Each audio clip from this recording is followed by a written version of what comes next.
I moved into a new house, one of those old ones that have charm, but also a strange atmosphere.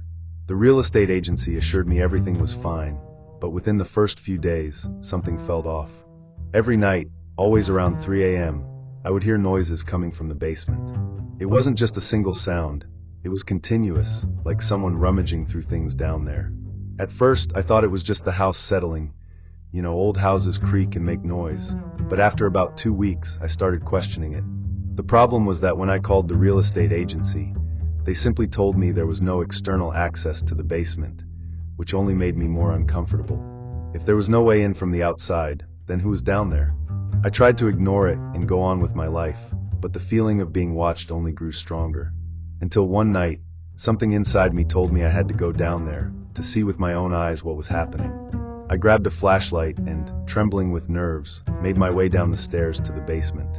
The door was locked, but with a little push, it opened. The air down there was stale and a bit musty, but that wasn't what made me stop. What made me freeze was what was lying in the corner, as if someone had tried to hide it. A man's backpack, with clothes inside and even a toothbrush. I stood there, paralyzed. Who the hell had been living down here, without me knowing? I stayed still for a few seconds, unsure of what to do. The air felt heavier, and the only sound I could hear was my own rapid breathing. The backpack was so out of place, so personal, as if someone had settled in, living there without permission. And the toothbrush? That made no sense at all. What disturbed me the most was that the real estate agency had assured me the basement was sealed off and inaccessible. So who had put these things here, and why hadn't anyone told me about it? I tried to stay calm and head back up the stairs, but every step felt harder, as if the ground itself was pulling me back into the basement. Then something creaked, a sound of movement. It wasn't coming from outside the house. It was from the basement itself, like someone shifting in the shadows.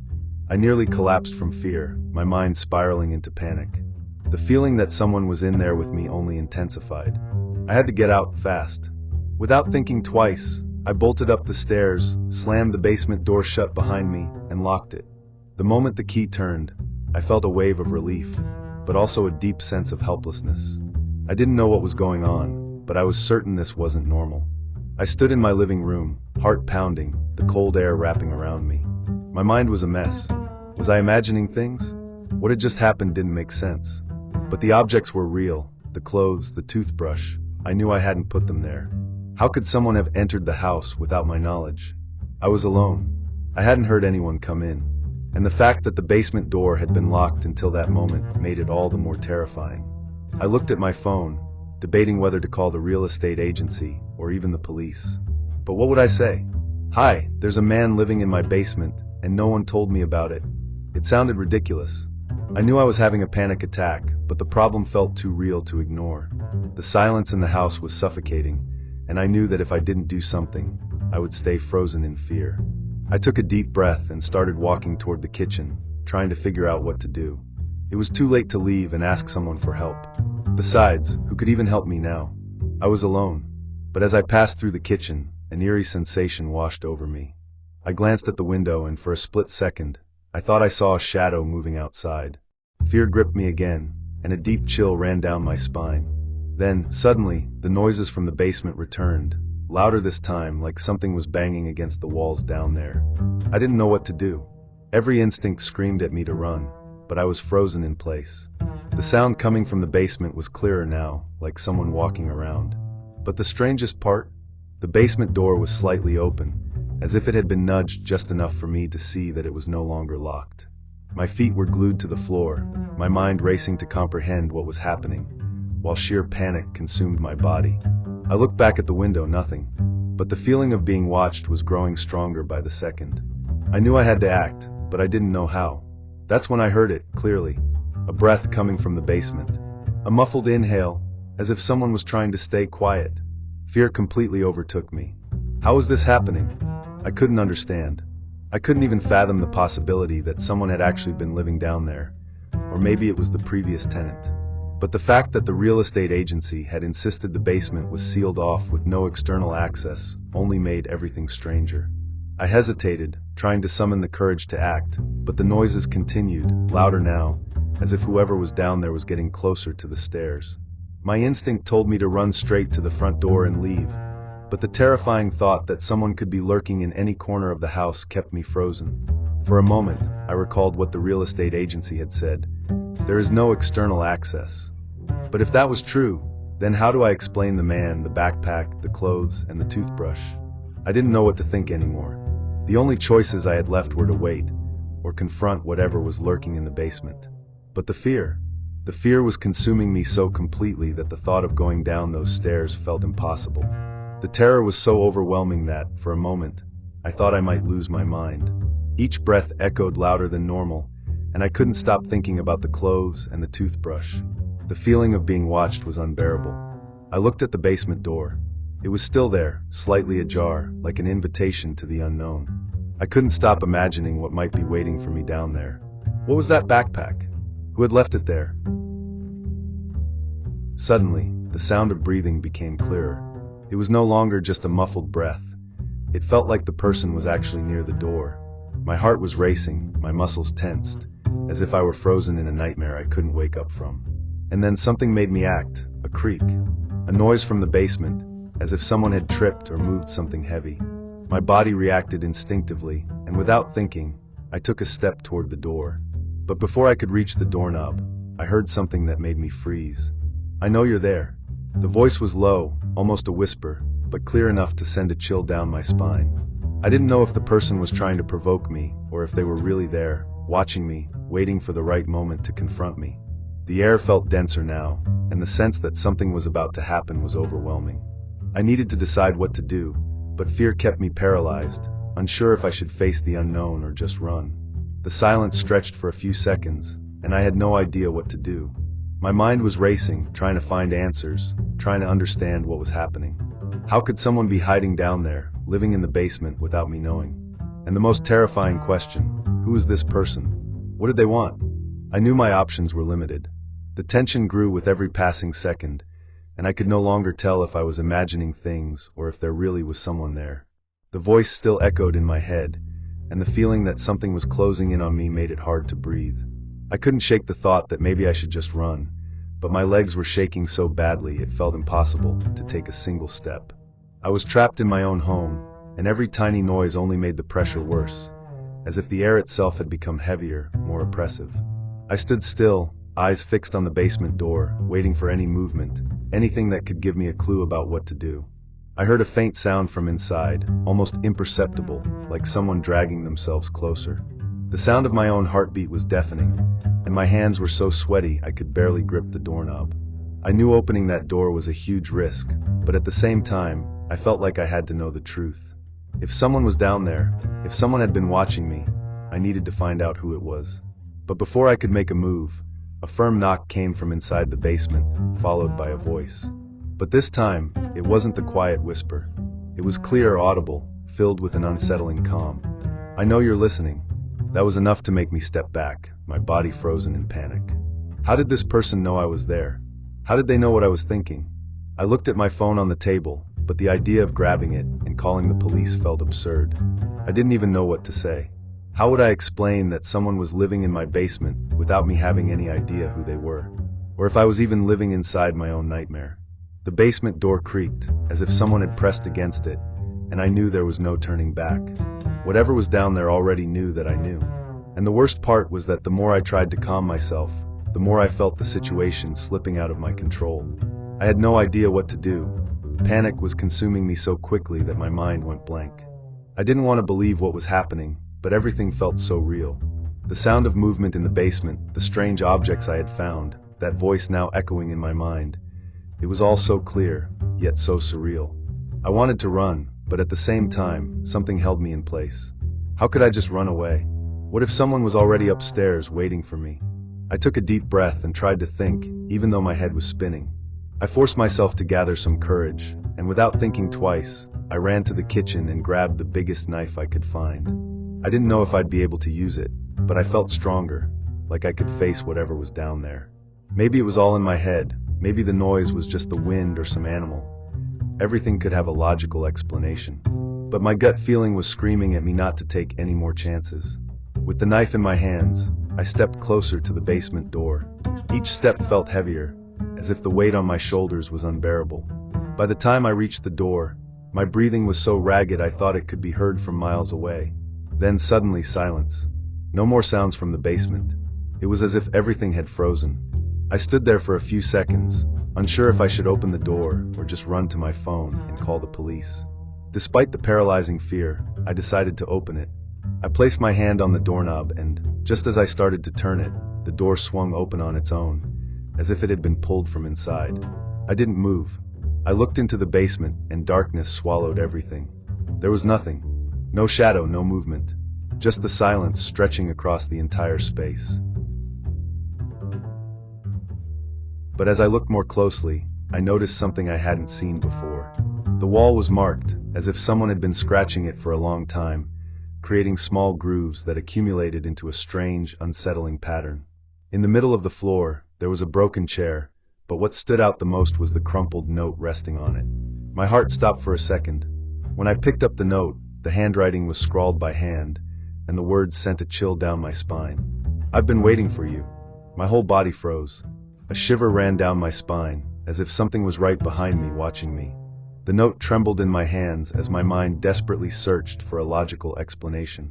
Maybe it was something old, left by a previous tenant. Maybe it was a cruel joke. But how could I explain the noises? The objects? The terrible feeling that I had never really been alone in that house. I dropped the note on the floor and started backing away, putting as much distance as I could between myself and that suffocating darkness. My breathing was heavy, my chest rising and falling uncontrollably. As I took a step back, I felt something beneath my foot. A keychain. When I bent down to pick it up, I realized it wasn't mine. It was small, silver, with a worn-out symbol etched into the metal. The key was still attached. Before I could even process what to do with it, a sound sliced through the silence. Above me on the upper floor, the floorboards creaked. Someone was up there. My heart pounded harder than ever before. My first instinct was to run to the exit, but what if that was exactly what they were waiting for? My hands were trembling so much that I almost dropped the knife. I held my breath and tried to listen. The sound of footsteps moved slowly down the hallway, as if someone was deliberately dragging their feet. I knew I had locked the front door. How could anyone have gotten in? Summoning every ounce of courage I had left, I climbed the stairs as silently as possible, each step feeling like an explosion in the unbearable quiet. When I reached the top, I looked around. The door was still shut. The windows too. Nothing seemed out of place. But the footsteps, I had heard them. I was sure of it. The silence was now deafening. I stood still, waiting, trying to pick up any hint of movement. Nothing. I could hear nothing but the violent pounding of my own heart. Slowly, I began to believe that maybe my mind was playing tricks on me, that maybe I was just being paranoid after everything that had happened. But then, just as I was about to let my guard down, I saw it. The door to my bedroom, which I had left open, was now slightly ajar. And in the dark gap, I swear I saw something move. Something quick, almost imperceptible. As if someone had pulled back at the last second to hide. I didn't wait to find out who, or what, it was. I grabbed my bag and ran out of the house without looking back. I spent the night in my car, locked inside, with the lights on and my hands shaking on the steering wheel. The next day, I called a locksmith, changed all the locks, and started looking for a new place to live. I never found out who had been there. I never heard noises from the basement again after that night. But to this day, whenever I think about that note, a part of me still wonders. What had he been waiting for? I never knew who had been there, but they were fast enough that I couldn't find them inside the house. I searched every corner, opened closets, checked under the bed, even went through the attic. Nothing. I went outside and walked around the house, looking for any sign. A footprint in the dirt, a window left slightly open, a sign of forced entry. Nothing. It was as if they had never been there. But deep down, I knew that wasn't true. They had been there. Maybe they still were. They had a way into the basement that I didn't know about, and I would never be able to sleep in that house again without thinking about that. I was never one to scare easily. I've always been skeptical of horror stories, thinking most of them were exaggerated or made up. But after what happened to me, my perspective changed completely. To this day, I try to find a logical explanation, but nothing seems to make sense. I live alone in a small house on the outskirts of town, a quiet place with no neighbors nearby. My routine was simple: work all day, come home at night, eat something and sleep. That night, I followed that exact routine. Nothing unusual. I woke up in the middle of the night with a dry mouth and decided to go to the kitchen for a glass of water. The house was silent, as always, with only a faint moonlight coming through the living room window. As soon as I stepped into the kitchen, I felt something strange under my feet. I looked down and my heart skipped a beat. There were muddy footprints on the floor, as if someone had walked through there with wet, muddy feet. The problem? The front door was locked, and I live alone.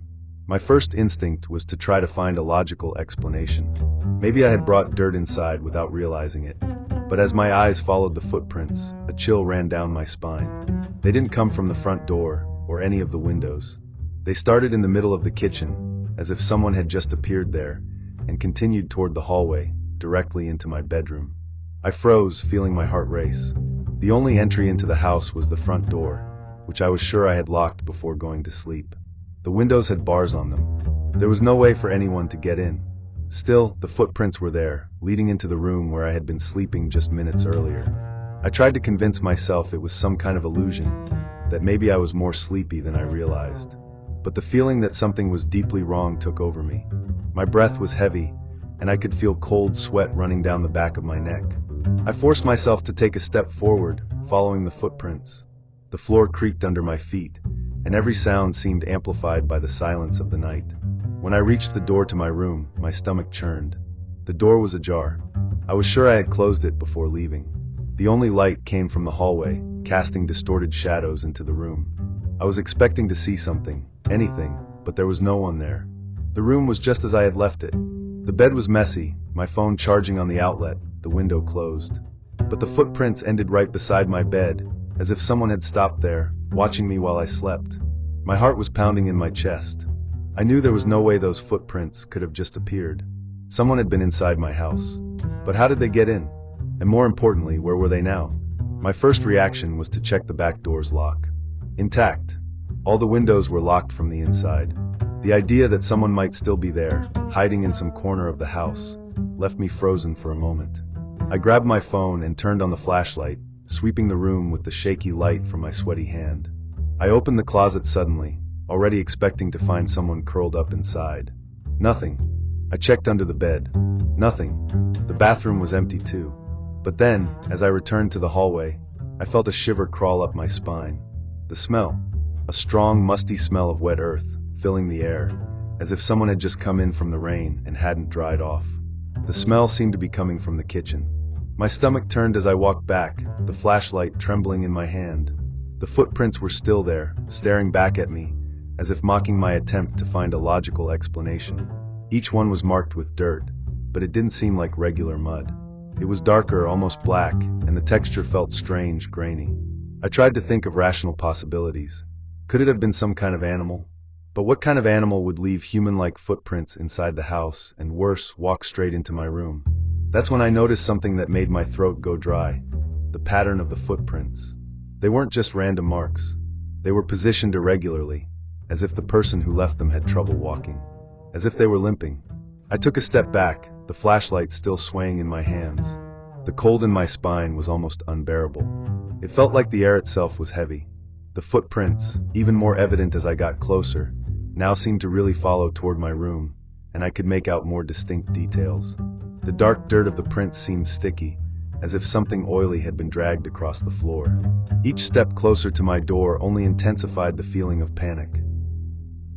The moment I stepped into the kitchen, I was overwhelmed by a sense of absolute discomfort. The smell was stronger now. It wasn't just the smell of earth or old mildew. It was something more intense, almost foul. It was as if something or someone had crawled in there. I forced a sigh and decided that I couldn't delay any longer. I need to know what's happening, I thought. The house was swallowing me with its silence and its footprints, which now seemed to challenge me, mock me. Without hesitation, I headed towards the hallway. The flashlight illuminated the details of the floor in front of me, and the pattern of the footprints was clear now. A dark stain in front of the door to my bedroom confirmed what I already feared. Someone or something was there. What made me stop, however, wasn't the movement of the dark stain, but a subtle noise coming from my room. Something was moving, but it wasn't the sound of something falling. It was a softer sound, almost like scratching, as if someone was trying to hide in a corner of my house. I didn't know what to think anymore. I felt my heart race in my chest, and my breathing became heavy. Every step toward my room felt like an eternity. The scratching sound, now clearer, made me hesitate with each movement. The bedroom door was slightly ajar, and I knew that whatever was inside that space was no longer rational. There was no possible explanation for what was happening. The flashlight trembled, but I managed to take the final step to the door. The darkness in the room seemed dense, as if something was absorbing the light. I forced myself to push the door open, a soft creak echoing as the wood gave way. The room was empty, but the heavy silence immediately enveloped me. The bed was unmade, and the scratching sound, that unsettling noise, stopped abruptly, as if everything had become still. I stepped inside, the flashlight illuminating every corner, searching for any sign. When I crouched down to look under the bed, a wave of terror hit me. Something was there, something that couldn't have gotten out before I entered. The smell of mildew mixed with the foul odor was still present, and I could feel a presence. It was as if someone had stayed there, waiting for me. There was no logical explanation for what was happening. How did the footprints appear? How did that smell invade the room? And worst of all, who was really inside my house if no one was visible? I needed to get out of there, but something told me that if I left, the footprints would still be there, watching me. My body was on high alert, every muscle tense, as if waiting for something else. I didn't want to, but I felt I needed to look one more time under the bed. The flashlight trembled in my hands, and the simple act of bending down felt like an act of too much courage for the moment. But I did it. Under the bed, nothing. No shadow, no object. But what bothered me was that the smell, now stronger, seemed to be coming from a fixed point in the middle of the room. I looked at the corners, trying not to let my mind deceive me. The anguish tightened my chest, and I knew I couldn't stay there for the night. However, the idea of running through the house and simply leaving seemed absurd. I needed to try to understand what was happening. I went back to the hallway. The footprints were still there, stretching toward the bedroom. Something told me that maybe the key to everything was in what I didn't want to admit. Something or someone was entering my house while I slept, and this couldn't be explained by anything rational. There were no signs of a break-in, and the windows were locked. Desperate for a more logical answer, I ran to the back door, which led to the yard. There, I examined it more carefully, but I found absolutely nothing. No footprints, no clue that indicated how that person, or whatever it was, had gotten in. The most disturbing thing was the fact that I hadn't heard anything, hadn't seen anything. Until that moment, nothing seemed out of the ordinary, except for what I had already witnessed. My mind was a whirlwind of questions and possibilities, none of which I could piece together. I simply didn't know what was happening, but I knew I was no longer safe inside my own home. I stayed up all night, hoping some explanation, any explanation, would arise. But nothing happened. The silence dragged on for hours, and the smell began to slowly disappear, as if it had never existed. In the morning, the footprints were gone.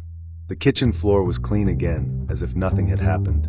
I tried to rationalize everything I had seen and felt, but the fear was still there, tightening my chest. I decided it was time to call the police. I didn't know what else to do, and I couldn't trust my own perception of things anymore. When the officers arrived and heard my story, they didn't know what to think. They inspected the house from top to bottom, but found nothing unusual. They said maybe it was just my mind playing tricks, that perhaps I had gotten scared by some normal noise during the night, but there was nothing to indicate a break-in or any other explanation. They told me not to worry too much, and to call them if something strange happened again. But what bothered me the most was that during the inspection, none of the officers asked about the footprints. They simply ignored them, as if they had never existed. I never knew what really happened that night. The fear and doubt stayed with me. Since then, nothing strange has happened, but every time I enter the kitchen at night, I look at the floor, searching for something that explains what I saw, what I felt. But the truth is that I'll never know what happened. Something entered that house, something or someone, and disappeared without a trace. And worst of all, I may never know what really happened. I came back home after a weekend away, tired from the road, and just wanting to take a shower and sleep. As soon as I walked in, I felt something strange, but I couldn't pinpoint it immediately. It was my house, everything seemed normal, but at the same time it didn't feel right. I threw my backpack on the living room floor, and went to the kitchen to get a glass of water. That's when I noticed the first strange thing, a dirty plate in the sink. I had left the house clean before leaving, I remember. I always make sure to wash the dishes before I travel, because I hate coming back to a mess. But that plate wasn't mine. I tried to rationalize. Maybe I had forgotten it. But something told me no. I looked around the kitchen, expecting to see more misplaced details. Nothing. But as I returned to the living room, I noticed that the rug seemed slightly out of place, as if someone had dragged something across it. That's when I looked at the couch and saw a blanket folded on it. I never left blankets in the living room. And the worst part, it wasn't my blanket. I climbed the stairs to the bedroom with my heart beating faster than it should. I tried to convince myself I was overreacting, that maybe I had left that blanket there and just didn't remember. But deep down, I knew I hadn't. As soon as I entered the bedroom, I noticed another unsettling detail. The closet door was slightly ajar. I always closed it, it was a habit. My chest tightened, but still, I went over and opened it wide. Nothing. Just my clothes and my things, just as I left them. I went to the bed and ran my hand over the sheets. Clean. But something still bothered me, a strange feeling that someone had been there. I checked every corner of the room, the bathroom, even looked under the bed, as if I expected to find someone hiding. But there was nothing. Still, the feeling wouldn't go away. The silence in the house felt different, like the air was heavy, as if someone had just left not long ago. I went back to the living room and stopped in the middle of the room, trying to organize my thoughts. My mind fought to find a rational explanation. Maybe someone had a spare key and came in. But who? I never gave a copy to anyone. The thought of an intruder made me even more uneasy. I slowly walked to the front door and checked the lock. Intact. No sign of forced entry. I took a deep breath and went back to the kitchen. Now that I was paying closer attention, the plate in the sink wasn't the only strange sign. The glass next to it also wasn't mine. I picked it up and examined it closely. I didn't recognize that glass. My skin crawled. It was as if someone had really lived here for a while and taken all the care to leave no obvious traces, but not enough to go unnoticed. My heart raced when I noticed another detail. The bathroom towel was damp. I hadn't taken a shower since I got back, so that meant someone had used the shower recently. My stomach churned. Was this person still here? I grabbed my phone and, without making a sound, started checking the rooms. I opened closet doors, looked under the bed, checked every corner of the house. Nothing. No one was there. But the discomfort wouldn't go away. Whoever it was seemed to have spent some time here, lived in my house as if it were theirs. But how did they get in? And why did they leave without taking anything? I tried to think rationally. Maybe I had forgotten a window open? Or worse, maybe someone had a spare key that I didn't know about. I racked my brain trying to remember if the previous owner mentioned anything about that when he sold me the house, but nothing came to mind. I took all the keys I had and tried them in the front door lock. They worked perfectly. The latch didn't seem forced, no sign of tampering. I went back to the kitchen and stared at that dirty plate as if it could give me answers. The grime was dried, indicating it hadn't been from today, which meant whoever had been here had already left. But when? And how? I went to the back door and checked the padlock. Locked, just as I left it. My head started throbbing. I knew I wasn't imagining things, but it didn't make sense. My next idea was to check the windows. I went room by room, inspecting each one. All locked. No broken glass, no sign of forced entry. This eliminated the possibility of a casual intruder. Whoever was here entered and left without leaving any obvious trace. But then, something occurred to me. I rushed to the bedroom and opened the wardrobe. My coats were still there, the drawers untouched. I grabbed my suitcase, which I had left closed before the trip, and checked my clothes. Everything seemed fine, until I noticed something odd. My t-shirts were folded differently. I never folded them that way. I stood still for a moment, trying to rationalize that. Maybe I was overreacting, confusing things. But then another thing caught my attention. On the bedroom floor, right next to the bed, there was a small dark stain on the carpet. I kneeled to take a closer look. It was a strange dirt, kind of dusty, as if someone had stepped there after walking through a dirty place. The problem was, I always took my shoes off when I entered the house. I went back to the living room, feeling my stomach turn. I grabbed the blanket from the couch. Smelled it. It didn't have my scent. It had a different smell, the smell of someone who wasn't me. A smell that didn't belong in my house. By this point, my head was spinning. Either I was becoming paranoid, or someone really had stayed in my house while I was gone. My heart started to beat faster. I grabbed my phone and went straight to the security camera app. I had installed two, one at the entrance of the house and another in the living room, pointed at the door. If someone had entered, it should have been recorded. But when I opened the app, I felt a chill down my spine. The last 2 days were completely blank. No recordings, as if the cameras had been turned off or erased. I jumped up impulsively and went to the front door. Locked, just as I had left it. I checked the windows. All shut. No sign of forced entry. But then, looking at the lock on the back door, I saw something I hadn't noticed before. Small scratches around the keyhole. As if someone had used a tool to unlock it. I felt a knot in my stomach. That explained everything. Someone had gotten in without leaving obvious traces. But who? And why? I couldn't understand. The house wasn't turned upside down. Nothing seemed stolen. It was as if the person had just stayed for a while and then left. I took a deep breath and tried to think rationally. If someone entered, it could have been a homeless person, someone seeking shelter. But that didn't explain why the person bothered to clean the dishes or fold the blanket. That suggested whoever it was didn't want to be noticed. They came and went as discreetly as possible. I checked all the doors and windows again, trying to find any sign of forced entry, but everything was intact. Then a thought hit me like a punch to the stomach. What if that person hadn't left? What if they were still here, hiding somewhere in the house? My heart raced. I grabbed a knife from the kitchen drawer and started opening doors and cabinets. I went from the bathroom to the bedroom, then to the laundry room. I even checked inside the wardrobe and under the bed. Nothing. But my mind couldn't accept that this was just a mistake in my memory. I knew how I had left everything before the trip. Someone had been here. My last hope was the attic. I almost never went up there, but I knew it was one of the few places in the house where someone could hide without being noticed. My stomach turned just thinking about the possibility. I took a deep breath and walked to the hallway where the small access door to the attic was. It was closed as always, but when I pulled the handle, something strange happened. I felt slight resistance, as if it were jammed, or as if someone was holding it from the other side. Panic hit me all at once. I froze, feeling my heart pounding in my ears. For a moment, I didn't know what to do. If there was really someone there, I didn't want to be alone to find out. I took a few steps back, still holding the knife, and grabbed my phone to call the police. But the second I unlocked the screen, I heard a muffled noise coming from the attic. Something like a quick movement, followed by an absolute silence. That sound made me shiver to my bones. The kind of silence that follows something moving quietly. But who or what could be there? I knew I shouldn't go up, but I couldn't resist. I climbed the hallway stairs with heavy steps, trying to make as little noise as possible, as if any sound could alert whatever was waiting up there. The attic door was almost fully open now, a crack.